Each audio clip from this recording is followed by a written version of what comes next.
అది చూసిన తర్వాత నాకు డౌట్ వచ్చింది. బహుశా నాకు ముందు ముందు జరిగేది తెలుస్తున్నాయి కదా, అందుకే దాని వలన ఇలా వేశానేమో అనిపించింది. ఆ డ్రాయింగ్ లో వేసింది జరుగుతుందేమో అని నాకు అనిపించింది. అందుకే పోలీస్ స్టేషన్ కి వెళ్ళి ఇన్స్పెక్టర్ కి చూపించి అది ఎవరో కనుక్కొని కాపాడమని చెప్పి డ్రాయింగ్ ఇచ్చి వచ్చాను.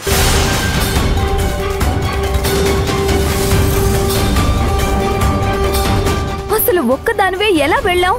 మళ్ళీ ఒక్కదానివే పోలీస్ స్టేషన్ నుంచి ఎలా వచ్చావు? దారిలో ఏమైనా అయితే ఏంటి పరిస్థితి? పోలీసులు నన్ను ఒంటరిగా వచ్చినందుకు తిట్టి ఇంటి దగ్గర దించడానికి పోలీసులను తోడిచ్చి పంపించారు. పోలీస్ అంకులే జీప్లో వచ్చి డ్రాప్ చేశారు. మరి డ్రాయింగ్ చూపిస్తే ఏమన్నారు? నా డ్రాయింగ్ చూసి నేనేదో సినిమా కథ విని ఇదంతా వేశానని అనుకున్నారు. నేను చెప్పేదాన్ని వాళ్ళు సీరియస్గా తీసుకోలేదు. ఇంకెప్పుడూ ఇంట్లో వాళ్ళకి చెప్పకుండా ఒక్కదానివే రాకూడదని అమ్మలా ఆంటీ కోప్పడింది. సరే, నేను బాగా అలసిపోయాను, పైకెళ్ళి కొంచెం రిలాక్స్ అవుతాను.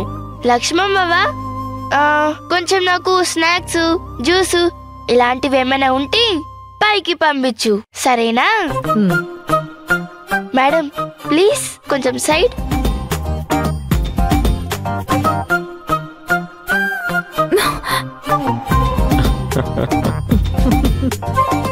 అది కాదు అర్జున్, రోజుకొక రకంగా ప్రవర్తిస్తుంది. నాకు అస్సలు అర్థం కావడం లేదు. అదేం లేదు, కంగారు పడుకో. ఏం లేదంటావేంటి అర్జున్? తను మాట్లాడేది చూస్తుంటే నాకు భయం వేస్తుంది. మర్డర్ అంటుంది, పెయింటింగ్ అంటుంది, శవం అంటుంది. ఏమవుతుందో ఏంటో. కమాన్ శివగామి, జస్ట్ కూల్.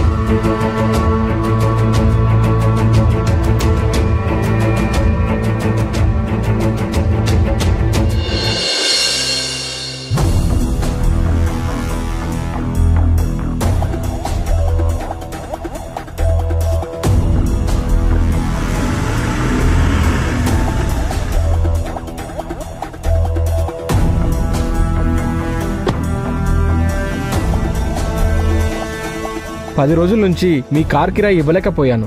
ఇంట్లో పాపకి ఒంట్లో బాగలేదు. వచ్చే వారం ఇచ్చేస్తాను సార్. నేను నీ దగ్గరికి కిరాయి అడగడానికి రాలేదు. నువ్వు ఇవ్వకపోయినా పర్వాలేదు, నాకు మళ్ళీ ఈ కారు కావాలి, అందుకే వచ్చాను. నిజంగా పాపకి బాలేదు సార్, నేను అబద్ధం చెప్పడం లేదు సార్. ఒక్క వారం సార్, కిరాయి అంతా తెచ్చిస్తాను సార్. బాడిగ కాదు, ఇప్పుడు నాకు కారు కావాలి. నేను కారు నడిపించాలి. అన్నా, మీరు ట్రావెల్స్ కంపెనీ నడిపిస్తున్నారు కదా, అందులో ఈ చిన్న కారు సెట్ అవ్వదని నాకు రెంట్కి ఇచ్చారు కదా, మరి మళ్ళీ ఈ చిన్న కారు ఎందుకన్నా? ఏం లేదు, అక్కడ ఒక చిన్న ప్రాబ్లం అయింది. నేను ఆ ట్రావెల్స్ కంపెనీ నుంచి బయటకు రావాల్సి వచ్చింది. అది కూడా ఒట్టి చేతులతో వచ్చేశాను. నేను పనిచేస్తూ వచ్చిన లాభాన్ని నా కోసం వాడుకోలేదు. వచ్చిన లాభమంతా కంపెనీకే ఇచ్చేశాను. నా దగ్గర ఇప్పుడు ఏమీ లేదు. అందుకే మళ్ళీ కష్టపడితేనే కదా నాకు మరి జీవితం గడిచేది. ఈ కారు ఇప్పుడు నాకు ఆధారం. అన్నా, ఒక హెల్ప్ చేయండి. మీరెంతసేపు నడుపుతారో కారు నడపండి. మిగిలిన టైంలో నేను డ్యూటీ చేసుకుంటానన్నా. వేరే కారు దొరికే వరకు ఈ సహాయం చేయండి అన్నా. ఈ కార్ లక్ష్మీదేవి అనుకో అన్నా.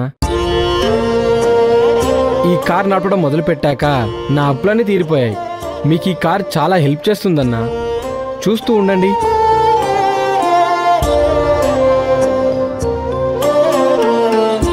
చాలా థ్యాంక్స్ భయ్యా.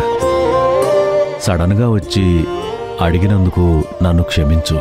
నాకు వేరే పని తెలీదు, చేతిలో డబ్బులు లేవు, అందుకోసమే ఇబ్బంది పెట్టక తప్పలేదు. పర్వాలేదన్నా. ఇది లక్కీ కార్, అన్ని పనులు అవుతాయి, మీకు అంతా మంచి జరుగుతుంది. Thank you. నేను వస్తానన్నా.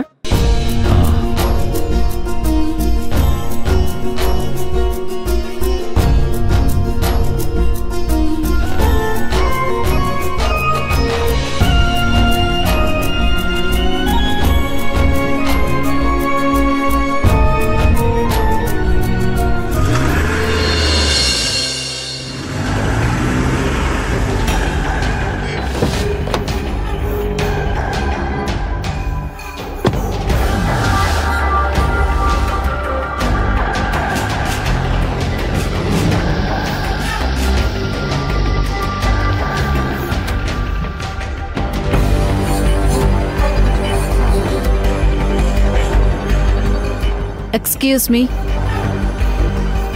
అమ్మా నమస్తే. ఒకసారి శివగామి గారిని పిలుస్తారా? పిలుస్తానమ్మా.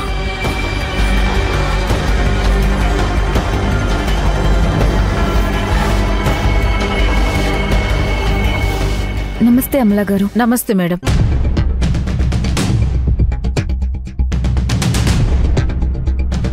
చెప్పండి అమలా గారు. ఒకసారి మీ పాపను పిలుస్తారా? భవానీనా? ఎందుకు? ఒకసారి పిలవండి, చెప్తాను. లక్ష్మమ్మ.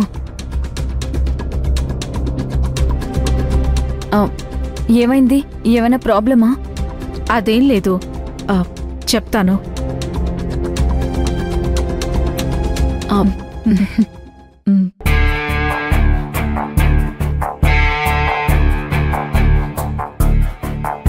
ఇది భవానీ నాకిచ్చిన డ్రాయింగ్.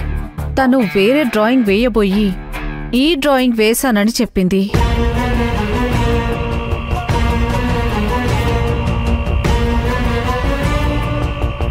ఈ ఇంట్లో ఈ అడ్రస్లో ఏదో హత్య జరగబోతుందని చెప్పింది.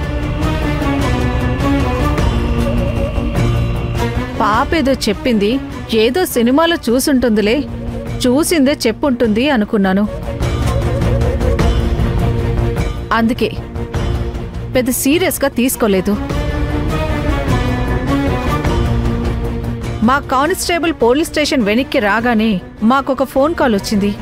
ఆ ఫోన్ కాల్లో ఈ డ్రాయింగ్లో ఉన్న ఇంటి అడ్రస్లో హత్య జరిగింది అని మాకు ఇన్ఫర్మేషన్ వచ్చింది.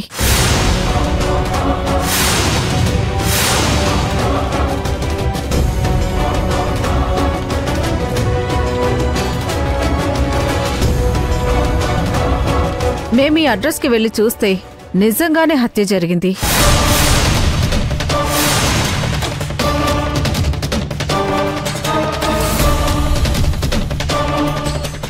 ఎక్కడో మర్డర్ జరిగింది. ఇక్కడున్న భవానీకి ఎలా తెలిసింది?